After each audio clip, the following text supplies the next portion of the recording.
ஹalleluya. எல்லாரும் ஒருமனப்படுவோமா? ஹalleluya. நன்றி நன்றி இயேசு சுவாமி. உம்மை துதிக்கிறோம் ஆண்டவரே, உம்மை போற்றுகிறோம் ஆண்டவரே. மேலே வானத்திலும் கீழே பூமியிலும் உம்மை அல்லாமல் வேறொரு இரட்சகர் இல்லை. நாங்கள் உம்மை துதிக்கிறோம் ஆண்டவரே. நெகேமியாவையும் அவனோடு கூட இருந்த ஜனங்களையும் திடப்படுத்தின தெய்வம் கர்த்தர் அந்த நல்ல வேலைக்கு நம்முடைய கரங்களை திடப்படுத்தினார் என்று சொல்லி 52 தினங்களுக்குள்ளாக அலங்கம் கட்டி முடிக்க உதவி செய்த தெய்வம். அருமையான இந்த ஆலயத்தையும் கட்டி முடிக்க கர்த்தர் உதவி செய்யும்படியாக நாம் ஜெபிக்கலாம். ஹalleluya. thank you father. நாங்கள் உம்மை துதிக்கிறோம் ஆண்டவரே. உண்மையாய் தம்மை நோக்கி கூப்பிடுகிற யாவருக்கும் அருகில் இருக்கிறவரே, ஒருவரையும் புறம்பே தள்ளாத நேசரே, நாங்கள் உம்மை துதிக்கிறோம் ஆண்டவரே. இல்லாதவைகளை இருக்கிறவைகள் போல் அழைக்கிறவரே, நாங்கள் உம்மை துதிக்கிறோம் ஆண்டவரே. அந்த சிறுமலஞ்ச இடத்துல ஆண்டவரே மகிமையாய் அந்த ஆலயம் கட்டி முடிக்கப்பட நீங்க உதவி செய்யும்படியாக நாங்கள் ஜெபிக்கிறோம் ஆண்டவரே. எல்லா தேவைகளை சந்திக்கும்படியாக நாங்கள் ஜெபிக்கிறோம். யெகோவா ஈரே, கர்த்தருடைய பர்வதத்தில் பார்த்து கொள்ளப்படும் என்று நாங்கள் வாசிக்கிறபடி நீங்க தேவைகளை அதிசயமாய் சந்திக்கிறதற்காய் நன்றி. 5 அப்பத்தையும் 2 மீனையும் உடைய கரத்தில் கொடுத்த பொழுது அவைகளை ஸ்தோத்திரம் பண்ணி அதை பிட்டு சீசரில் கொடுத்தீர் ஆண்டவரே. பெருக பண்ணுகிற தெய்வம் நீர் ஆண்டவரே. மகிமையாய் கட்டி முடிக்கப்படவும் அநேக புற மதஸ்தர்கள் உம்முடைய அன்பை கண்டுகொள்ளும்படியாக நாங்கள் ஜெபிக்கிறோம் ஆண்டவரே. கர்த்தரே இரட்சகர், கர்த்தரே தெய்வம் என்பதை அறிந்து கொள்ள போறதற்காக உமக்கு நன்றி. எல்லா தடைகளும் ஏசு கிறிஸ்துவின் நாமத்தில் விலகும்படியாக நாங்கள் ஜெபிக்கிறோம் ஆண்டவரே. விரோதமாக எழும்புகிற எதிர்ப்புகள் எல்லாம் ஏசு கிறிஸ்துவின் நாமத்தில் சுட்டரிக்கப்படுகிறதற்காக உமக்கு நன்றி செலுத்துகிறோம். உம்மால் கூடாத காரியம் ஒன்றுமில்லை ஆண்டவரே. சீக்கிரத்தில் ஆலயம் எழுப்பப்பட ஆண்டவரே நீங்க உதவி செய்யும்படியாக நாங்கள் ஜெபிக்கிறோம் ஆண்டவரே. நாங்கள் உம்மை துதிக்க எங்களுக்கு உதவி செய்யுங்க ஆண்டவரே. உம்முடைய திருக்கரத்தில் தாழ்த்தி நாங்கள் ஒப்பு கொடுத்து நாங்கள் ஜெபிக்கிறோம். அருமையான ஜான்சன் சாருக்கா நாங்கள் ஜெபிக்கிறோம். பிரயாசப்பட்டு நடத்துகின்ற உம்முடைய தாசனை நீ ஆசீர்வதிங்க, பலப்படுத்துங்க, அதற்கேற்ற பிரதிபலனை கொடுக்கும்படியாக நாங்கள் ஜெபிக்கிறோம் அப்பா. கிருபைக்கு ஒப்பு கொடுக்கிறோம், பொறுப்பேற்றுக் கொள்ளும். மீட்பர் இயேசுவின் நாமத்தில் ஜெபிக்கிறோம் பிதாவே. ஆமேன் ஆமேன். கர்த்தர் இந்த ஜெபத்தை கேட்டு அதிசீக்கிரமாக அந்த ஆலயம் கட்டி முடிக்க போறதுக்காக கரங்களை தள்ளி தெய்வமாய் படுத்தும். ஹalleluya ஹalleluya ஹalleluya. இப்பொழுதும் வேத பாட தேர்வு. எத்தனை பேர் படிச்சுட்டு இருக்கீங்க? எத்தனை பேர் படிச்சுட்டு இருந்தீங்க? சார் மட்டும் தான் கைத்துக்கிறாங்க. இல்லையா, எப்பவுமே சார் தான் வாங்கிட்டு போகிறாங்க. பார்ப்போம் எத்தனை பேர் நல்லா வாங்கி பார்ப்போம். முதல்ல இதுவரைக்கும் பரிசு வாங்காதவங்களுக்கு தான் சான்ஸு. அதுக்கப்புறம் தான் உங்களுக்கு முடியலன்னா தான் அவங்கள்ட்ட சான்ஸ் அவங்களுக்கு கொடுப்பாங்க. அல்லேலூயா. கரங்களை தட்டி அவங்களை வரவேற்போம். பாருங்கள், ஒவ்வொரு மாதமும் எவ்வளோ பிரயாசத்தோடு வராங்க பார்த்தீங்களா? சரி, கர்த்தர்களை ஆசீர்வதிப்பார். 2 நாளாகமும் 19 38 அதிகாரம் வரைக்கும் அப்படித்தானே? 19 36 வரைக்கும். சரி, முதல்ல வலது பக்கம் சரிதானா?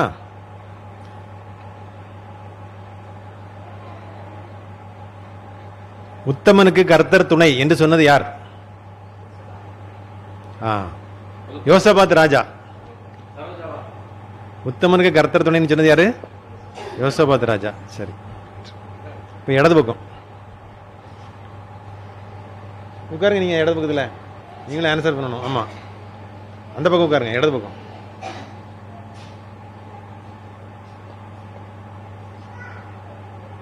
யோசபாத் ராஜாவை குறித்து ஒரு விஷயம் சொல்லப்பட்டிருக்கின்றது. யூதாவெங்கும் உபவாசத்தை கூறுவித்தான் அப்படின்னு இருக்கு. யூதா எங்கும் உபவாசத்தை கூறுவித்தான் யோசபாத் ராஜா. எதுக்காக?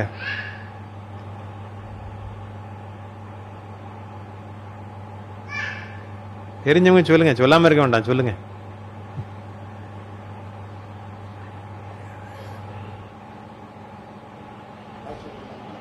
சொல்லலாம், அவர் தான் சொல்ல சொல்லியிருக்கேன். அவருக்கு தெரியணும்ல, எல்லாரையும் விட அவர் தான் ஃபர்ஸ்ட் ப்ரைஸ் வாங்க வேண்டிய ஆளு. பாஸ்டருக்கு தான் எல்லாம் தெரியணும், நீங்க தெரியாம இருக்கக்கூடாது. யோசபாத்து யூதாவெங்கும் உபவாசத்தை கூறிவித்தான். எதற்காக சார்? தெரிஞ்சா சொல்லுங்க. தெரியல, சரி நான் சொல்லிடுறேன். அதாவது மோவாப் புத்திரர், அம்மோன் புத்திரர், சேயீர் மலை தேசத்தார், இந்த 3 மக்கள், 3 விதமான மக்கள் யுத்தம் பண்ண வராங்க. அந்த நேரத்தில் உபவாசத்தை சொல்றார். சரி, தன் சகோதரர் எல்லாரையும் பட்டயத்தால் கொண்டு போட்ட யூதாவின் ராஜா யார்? யார் சொன்னா? யார் சொன்னா? நீங்களா? சரி, சரிதான், யோராம். சரிதான். உங்க பேரு என்ன? சரி, இப்போ கேட்க வலது பக்கம் தான் ஆன்சர் பண்ண. சரிதானா? வலது பக்கம். ராஜாக்கள் அண்டையில் அடக்கம் பண்ணப்பட்ட ஆசாரியன் யார்? ஒரு ஆசாரியனை ராஜாக்களுடைய கல்லறை இருக்கக்கூடிய இடத்துல அடக்கம் பண்ணாங்க. அவ்வளவு மரியாதையை அவரை அடக்கம் பண்ணாங்க. இந்த முதல்ல சொன்னாங்க யோய்தா. சரி, ஒரு ராஜாவை குறித்து சொல்லப்பட்டிருக்கிறது, அவன் பலப்பட்ட போது தனக்கு கேடுண்டாக மட்டும் அவனுடைய மனம் மேட்டிமையாகி தன் தேவனாய கர்த்தருக்கு இந்த பக்கம் தன் தேவனாய கர்த்தருக்கு விரோதமாக மீறுதல் செய்தான். பலப்பட்டான், ராஜ்யத்தில் பலப்பட்ட போது தனக்கு கேடுண்டாக மட்டும் அவனுடைய மனம் மேட்டிமையானதுன்னு சொல்லப்பட்டிருக்கு. அது எந்த ராஜா? சரி, இங்க இல்லைன்னா இந்த பக்கம் சொல்லுங்க. உசியா. கரெக்ட்.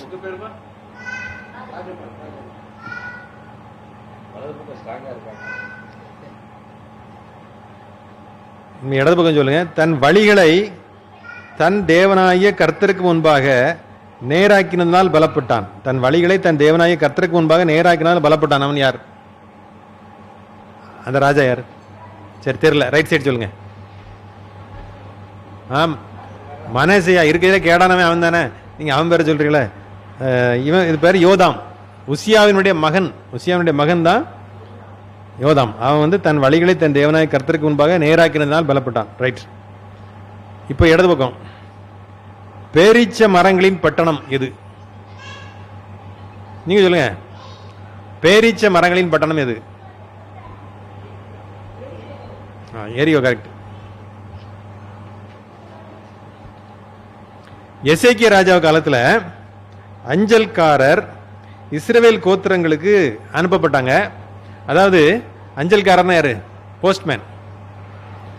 இந்த காலத்தில் தபால், அந்த காலத்தில் நிருபங்களை கொடுத்து அனுப்புனாங்க. அஞ்சல்காரர் கையில் நிருபங்களை கொடுத்து அனுப்புனாங்க. எசேக்கியா யூதாவுக்கு மட்டும்தான் ராஜா. மற்ற இஸ்ரவேல் கோத்திரங்களுக்கு எசேக்கியா ராஜா இல்லை, யூதா கோத்திரத்துக்கு மட்டும்தான் ராஜா. ஆனால் இஸ்ரவேல் கோத்திரம் எங்கும் நிருபங்களை அஞ்சல்காரர்கள் மூலமாக எசேக்கியா கொடுத்து அனுப்புறார். எதுக்காக கொடுத்து அனுப்பினார்? இடது பக்கம் சொல்லுங்க.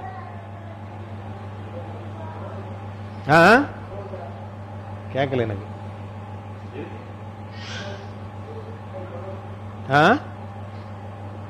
இல்ல, நீங்க சொல்லுங்க. எதுக்காக அஞ்சல்காரர் அனுப்பினார் எசேக்கியா ராஜா இஸ்ரேல் தேசத்துக்கு? செபுலோன், நப்தலி, மனாசே கோத்திரங்களுக்கெல்லாம் ஆள் அனுப்புறாரு. எதுக்காக அனுப்பினாரு? தெரியல. எதுக்காகனா பஸ்கா பண்டிகை ஆசரிப்பதற்காக. பஸ்கா பண்டிகை ஆசரிப்பதற்காக அவங்கள வர சொல்றதுக்காக அஞ்சல்காரர்களை அனுப்புனார். அப்போ கொஞ்சம் சரியா படிக்கலன்னு அர்த்தம். சரி, எசேக்கியாவின் காலத்திலே யூதாவுக்கு எதிராக புறப்பட வந்த அசீரிய ராஜா யார்? எசேக்கியா ராஜா காலத்தில் ஒரு சனகரிப். ஒரு அசீரிய ராஜா என்ன செய்யறாரு? யுத்தத்துக்கு வந்தார். அவர் பேர் சனகரிப். சரி, எசேக்கியா ஒரு அணை கட்டினார். எசேக்கியா டேம் கட்டினார். இப்போ இடது பக்கம் சொல்லணும். எந்த ஆற்றின் குறுக்கே டேம் கட்டினார்?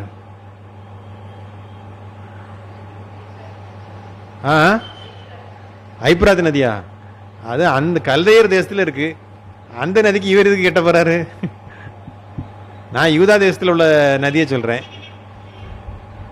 எந்த ஆற்றின் குறுக்கே அணை கட்டினாரு? நீங்க சொல்லுங்க. கியோன். கியோன் என்ன சொன்னீங்க? கெதரோனா? கெதரோன் தானா? கியோன். கெதரோன் இல்ல, கியோன். ஆமா, அப்ப சரியா சொல்லல. கியோன் ஆறு, கெதரோன் கிடையாது. அதாவது நியாயப்பிரமாண புத்தகத்தை ஆலயத்திலே கண்டெடுத்த பிரதான ஆசாரியன் யார்? இந்த பக்கம் சொல்லுங்க. நியாயப்பிரமாண புத்தகத்தை ஆலயத்திலே கண்டெடுத்த பிரதான ஆசாரியன் யார்? சரி, ரைட் சைடு சொல்லுங்க. யோசியான ராஜா. நான் கேட்கறது பிரதான ஆசாரியன். நியாயப்பிரமாண புஸ்தகத்தை ஆலயத்தில் கண்டெடுத்தார். கண்டெடுத்து சொல்லி அவர் தான் ராஜாட்ட கொடுக்கிறார். கண்டெடுத்த பிரதான ஆசிரியன் பேர் என்ன? ராஜா. யோசியா ராஜா கொடுத்தார். ரைட்டு. இல்லை, சரியா படிக்கல. இல்கியா, பிரதான ஆசிரியனாகிய இல்கியா, அவன் தான் நியாயப்பிரமாண புத்தகத்தை எடுத்து என்ன செய்யறான், ராஜாட்ட கொடுக்குறான். சரி, எருசலேம் தேவாலயம், எருசலேம் அரண்மனை இவற்றையெல்லாம் எரிச்சிட்டாங்க. அது நேபுகாத்நேச்சார் காலத்தில் எரிச்சிட்டாங்க. சிலருக்கு அது தெரியாது. போன தடவை கேள்வி கேட்டேன், போன தடவைக்கு முந்தின தடவை, எருசலேம் தேவாலயம் அந்த அலங்கத்தெல்லாம் எரிச்சது யாருடைய எந்த அசிரிய ராஜாவின் காலத்தில் சொல்வது, நேபுகாத்நேச்சார். அவர் தான், அவர் பீரியட்ல எரிச்சது. எரிச்சதுக்கு அப்புறம் தேசம் ஓய்ந்திருந்தது அப்படின்னு போடப்பட்டிருக்கு. இப்போ இடது பக்கம் ஆன்சர் பண்ணுங்க. தேசம் ஓய்ந்திருந்தது, எத்தனை வருடங்கள் ஓய்ந்திருந்தது?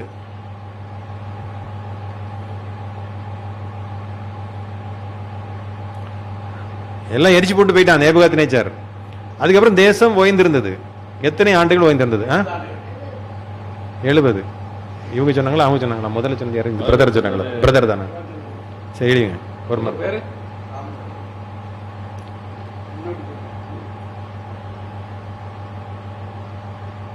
ஒரு ராஜாவுக்கு ஆண்டவர் தீர்க்கதரிசி மூலமா ஒரு வாக்கு கொடுக்கிறாரு. என்னன்னா, எனக்கு முன்பாக அழுதபடியினால் நானும் உன் விண்ணப்பத்தை கேட்டேன் அப்படின்னு சொல்லி ஒரு ராஜாவுக்கு ஆண்டவர் வாக்கு கொடுக்கிறாரு. இல்ல இல்ல இல்ல, நீங்க சொல்லுங்க.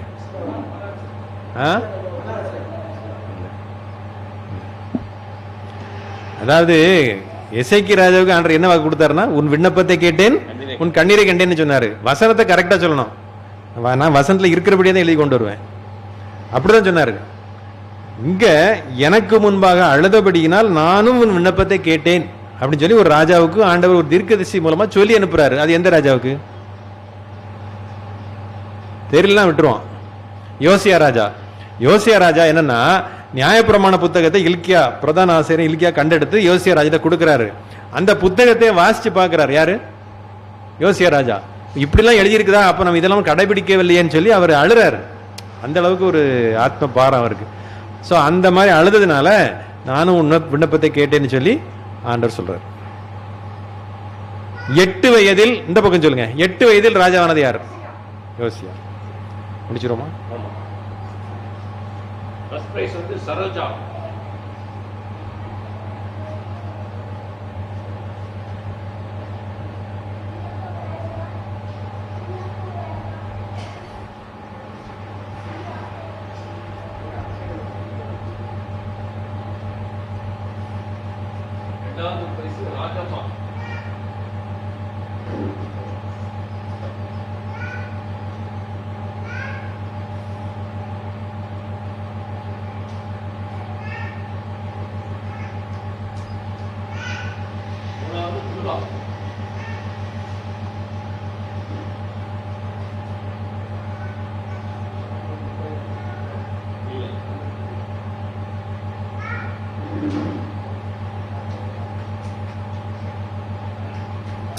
கர்த்தர் சித்தமானால் அடுத்த மாதம் வேதாகம போட்டிக்கு வந்து வேத பகுதினா கொஞ்சம் தான், 10 அதிகாரம் தான். எஸ்ராவின் புத்தகம் அதை படிச்சுவாங்க. சரிதானா? எஸ்ராவின் புத்தகம் மொத்தம் 10 அதிகாரம் தான் இருக்கு, படிச்சுவாங்க. சரி,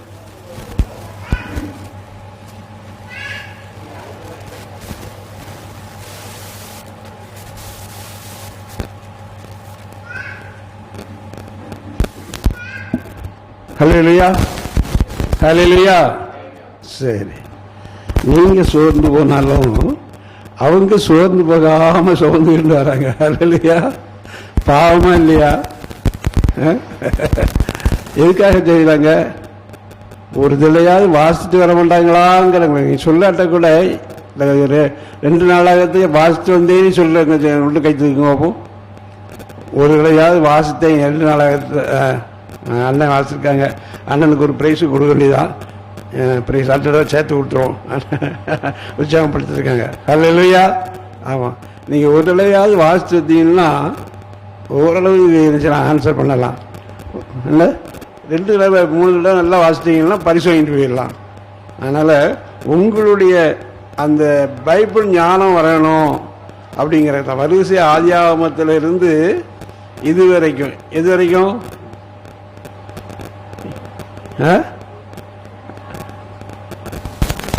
பரிசு வாங்காதவங்க சொல்லுங்க. எது வரைக்கும்? 2 நாளாகும் வரைக்கும். இப்போ 2 நாளாகும் வரைக்கும் ஒன்று ஆதியாகவும் யாத்திரம் லேவியராகவும் சொல்லிடுறீங்களா? சொல்லாதவங்க அதையாவது நமக்கு வந்துடும். ஒவ்வொரு மாதமும் நீங்கள் படிக்கும்போது இந்த ஆகமங்களாவது என்ன செய்யும், வரிசையாக வந்துடும். அதில் இல்லையா, அதை படிச்சுக்கலாம். முதல்ல ஆதியாகமத்திலேருந்து யாத்திரை வந்து அப்படியே ஒன்று ஒன்றா என்ன செய்யிட்டோம், படிச்சுட்டு வந்துட்டோம் அப்படிங்கிற ஒரு இது இருக்கும். நீங்கள் அதிகாரில் பழைய ஏற்பாடுகள் ஆகமங்களும் சொல்லுங்கன்னு சொல்லிட்டீங்கன்னா இது முடியதுக்கு முன்னால் நீங்களாம் சொல்ல ஆரம்பிச்சிடுவீங்க. உங்கள் சர்ச்சைகளில் கேள்வி கேட்டால் கூட நீங்கள் சொல்ல ஆரம்பிச்சிடுவீங்க. அதனால் ஒரு நல்ல வாய்ப்பு, எல்லாரும் வாசிட்டு வாங்க. சரியா? அல்லேலூயா.